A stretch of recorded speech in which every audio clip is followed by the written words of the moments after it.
Hey everybody, Logan here. Today, finally talking about, well, my Switch collection. But I bet those of you who've been following the channel is like, wait, haven't you done this already? But yeah, look at the title. You guys finally wanted a number. So, I've actually had more people than normal ask me how many Switch games are back on this wall. So, if you guys have followed the channel, you know I use a little app called GameEye to keep track of my games. Now, unfortunately, it doesn't have every game in its database, and there are a few that haven't been able to scan. A couple like, for example, Cuddly Forest Friends. I bet you're like, why do you have that? Just so you guys know, this is a combination of mine and my wife's Switch collection. We're both big Switch heads, and, well, we just love collecting for the Switch. So instead of having our games in two separate areas, you know, we're married. We just put it all in one section. All doesn't matter. And it looks really good on the wall. So as of last count, officially per GameEye, it's at 632. But I do have a couple games in a stack of hers here, of her recent acquisitions. And this is my stack of recent acquisitions. Pickups, if you will. Not all of them are in it. There are two games there that are not in the database.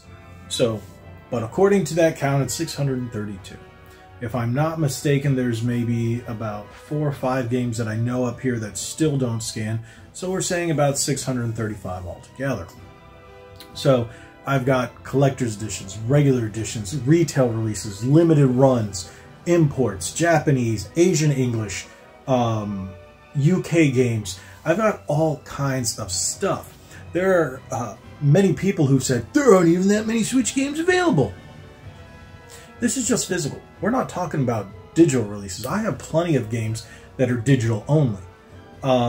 For example, Doggerai never came out physically, only digital. And there are a number of games that you'll go on the Switch eShop and you'll get these dollar games, sometimes less, and you just go, oh, okay, that looks kind of cool, that looks kind of cool, let me pick this one up, let me see this one. So if we're talking about that, I have well over 700 plus games. And if you probably add what my wife and I have digitally all together, I wouldn't be surprised if it starts to encroach on that 750 plus. But that's not what we're talking about, because I have not counted digital. So we're only going to count physical. So, with that being said, according to GameEye, it's 632. So I guess that's the official count we're going with until I do this next year in 2024, when, who knows, we might have a new Switch by then. Or a new Nintendo console that plays Switch games. The Switchity Switch, the Switch It Up. I don't know. Super Nintendo Switch. I've always liked that one. But, so, yeah, there you go. 600, no, that's not the whole video. So, what I'm actually going to do is show a couple of, I guess, gems? Do we want to call them gems? Because they're not hidden. Well, for you, they're hidden because you can't see them. But, such items in my collection, such games that are my favorites, not necessarily super rare or, ooh, should be the best, you should play it. No, these are just going to be my favorite pieces in my collection out of collecting since 2017. Think about it. That's been a long time. What are we, 6 years in?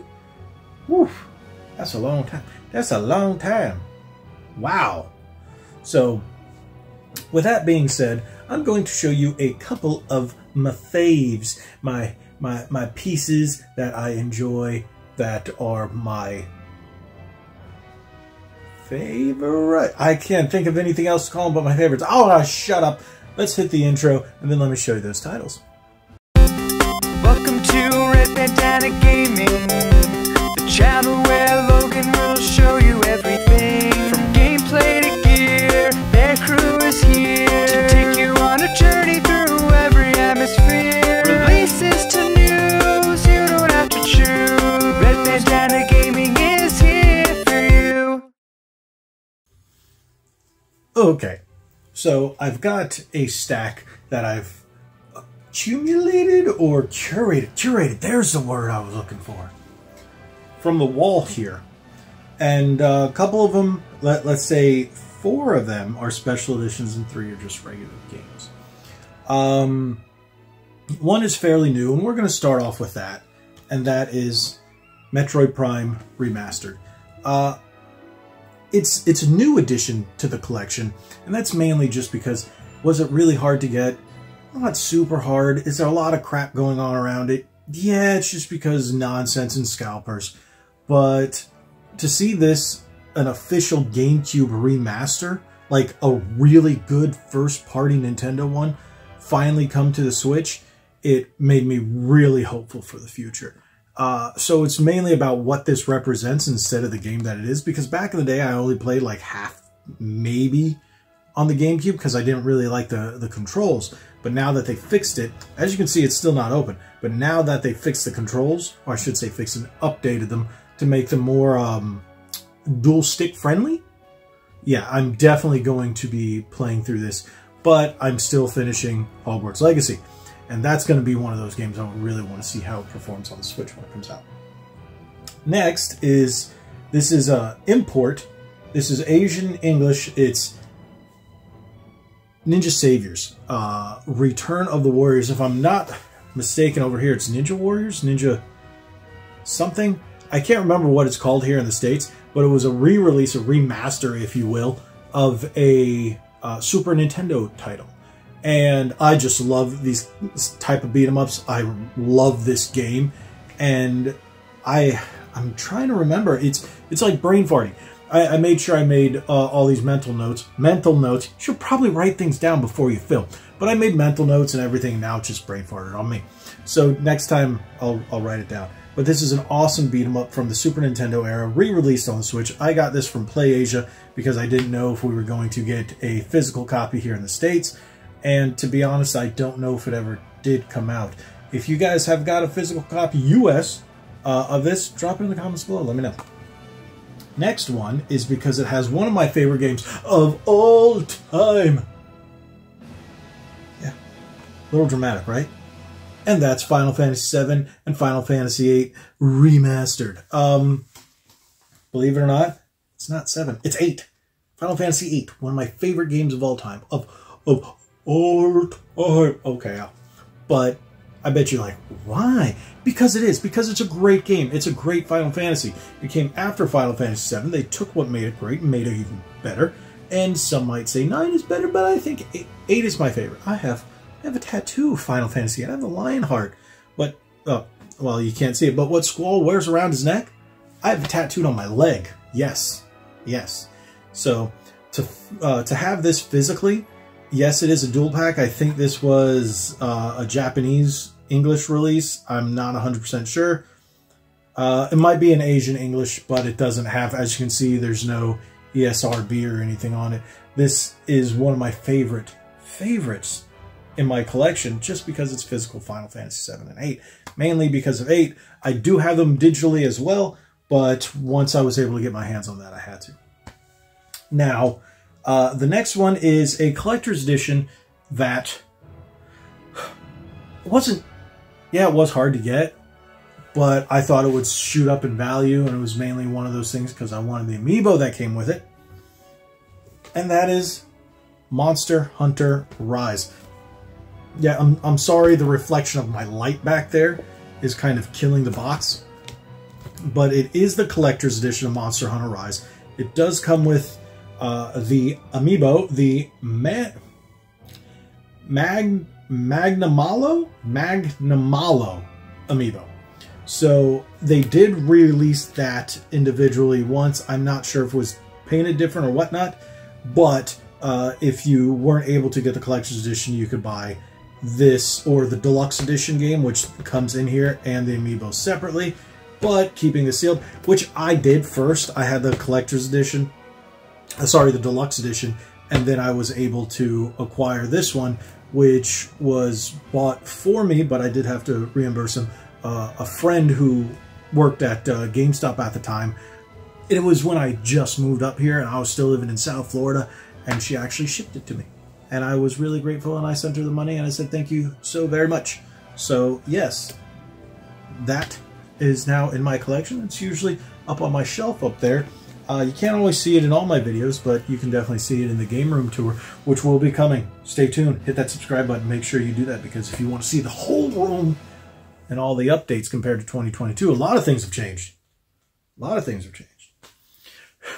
But now, the last three are bittersweet, because I used to love the company that put these out. But since they've made some really bad takes, really bad decisions, firing people that did not need to be fired just because of terrible political views, which we're not getting into that in this video, I no longer buy from Limited Run. I will not. I will not support a company that does terrible business practices. Let's just put it that way. With that being said, the next two are two of my favorite pieces in my collection, and that's Turok and Turok 2, the N64 collector's variants from Limited Run. They're one of the earliest unboxings. I think might have been the first unboxings I did for Limited Run games on this channel. Yeah, maybe, what was it, 2019? 2019 is when I started. Yeah, I know if you look at the about on the channel, it says 2018. I made the account in 2018, but we didn't start putting stuff up until 2019. We didn't start recording or doing anything until, I think it was around February or March. I want to say it's February of 2019 is when we made our first video. And that was rough. So we do have these two right here. Gorgeous ones. I put them in the what do you say, protector boxes. Now, each game, if you go back and reference the video, they come with metal cartridges, the original games with a foily box, and all kinds of other great stuff. So go check out those videos if you want to see, or the video, it's 2-in-1. It's both these in one video, if you want to see what's in there. But I was always a big fan of Turok. I loved dinosaurs growing up. I still do. I'm still a big dinosaur fan. And I love the Turok franchise, especially 1 and 2. So buying these and getting a hold of these just struck that nostalgia bone, if that's what you want to call it. Because that's what I call it, the nostalgia bone. It's somewhere over here. It's like back in here, it's hidden. It's nostalgia bone. Okay. So the final game in this collection, yeah, out of 600, you were only seeing, what, 1, 2, 3, 4, 5, 6, 7? 7 games. But I'll give you a little glimpse of the entire thing in just a moment. So this is my favorite until the Shredder's Revenge probably gets here. Then I'll have to make my decision. But this is the Cowabunga collection, and this was, I pre-ordered this. I think this was my GameStop pre-order. This was a hard one to acquire. Very, very limited, very few. I went to GameStop and I was like, let me pre-order it, not knowing, sight unseen, what came in the box.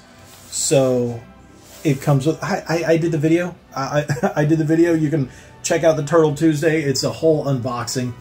It had the shadow, the diorama shadow box kind of thing, and then had the cards and all kinds of other stuff. But you can definitely check it out. I do have a whole video. I'll link it in the description as well. And I'm just a big Ninja Turtles fan, which I do have a Ninja Turtles tattoo. Shocker. It is Raphael. Red bandana. Shocker. No, not at all. But this is my favorite piece. Now, if you guys are wondering, yes, I do have a lot of limited releases, limited run. Like I said, I have strictly limited games. I have a number of ones that were released at cons. I have some that were special limited releases from MegaCon and stuff like that, that the developers and publishers put out there. So I have a lot of things that you just can't walk into a store and get. And, you know, that some people say that's a little unfair, but I'm like, I acquire my games the same way as everybody else does. I pound the pavement or type on the internet and buy online. A lot of you guys do. So that's how I've acquired a lot of them over the years. It has gotten a little pricey. To be honest, I've cut back this year. Cut back significantly on the amount of games I'm purchasing in general. Especially the Switch games. I'm no longer just going to buy games that, oh, that looks cool, that looks cool. We ended that in December of 2022 because too many games to play. That's a crazy thing to say. So personally, what I'm doing, I'm not buying any games that I'm not going to play. So they are starting to stack up, but in March I think I only have one game which I'm purchasing because the other one was pushed back, and that is going to be WWE 2K23. And then next month we got Star Wars Jedi Survivor, and then all the other ones are coming to Game Pass. Like I'm going to give Wo Long a shot, and same thing with Atomic Heart. If I have time to play both of those, they are on Game Pass, so it's no rush for me. But those aren't Switch games. Those aren't Switch games. So yeah, boop, that's that part. Now what we're going to do is we're going to take a quick look at the wall itself, and then that's about it. So let's turn this camera around and I'll show you what we got up here. All right, so now we're going to take a look. Sorry if the camera's a little wobbly because now I have to hold it. But this is the bottom of the shelf where I have a number of limited and collector's edition stuff like that, or just odd box games where they have the sleeves and stuff like that. And then you go up. Yes, everything is alphabetized. That shelf protrudes a little bit, so I put some stuff on it, as you guys can see. You'll get another look in the game room tour. This is going to be the closest you're going to get. As you can see, that's a lot of games. Now, once we get to the top is when you see the different Switch consoles. I do have a couple more. They're just in the closet because they're just the empty boxes. Well, that one's an empty box. That one's full. And then you have my Switch OLED currently. Couple of collector's editions there. Got the Double Dragon Neon collector's edition, and then some Pokemon stuff right there. Now, if we're going to take a look over here, as you can see, that's the 1UP Arcade, but that's not what we're looking at. So, we've got a small shelf back here, which I am kind of really cramped trying to get a good view of this. Some more collector's editions, as you can see. Got a lot of the NIS stuff. More Ninja Turtles, got a lot of Ninja Turtles. And then down at the bottom, the big box ones. That's where the big Ninja Turtle one was. So, yeah. That's what we have. We got the Star Wars, the Jedi, and then the Republic, and then all those other good ones. So, and then look, an arcade stick. This is what happens when you have a couch in front of a shelf. So there you go. How about that? That is the collection.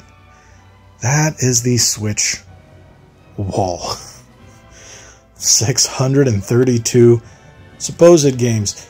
I didn't want to count everyone individually because, yeah, that's a lot to count. So in 2024, we'll do this again. Thank you guys so much for watching this. Hopefully you enjoyed, and that answers some of your questions. But yes, who knows? Maybe by the end of this year, we'll hit that 700 mark. I don't know. Am I trying to? No. Right now, I'm just trying to play my games, and the new games are meant to be played. So no more just collecting to collect. So that's why I decided to do this video now. So thank you guys so much for watching. If you haven't already, hit that subscribe button, hit that like button, share this video. Down below, drop how many games you have in your collection. Whether you have 2 or 200 or 2,000. It's still a good collection. A collection has to start somewhere. Yeah. Thank you guys so much. Like we always say, be legendary. Thanks again.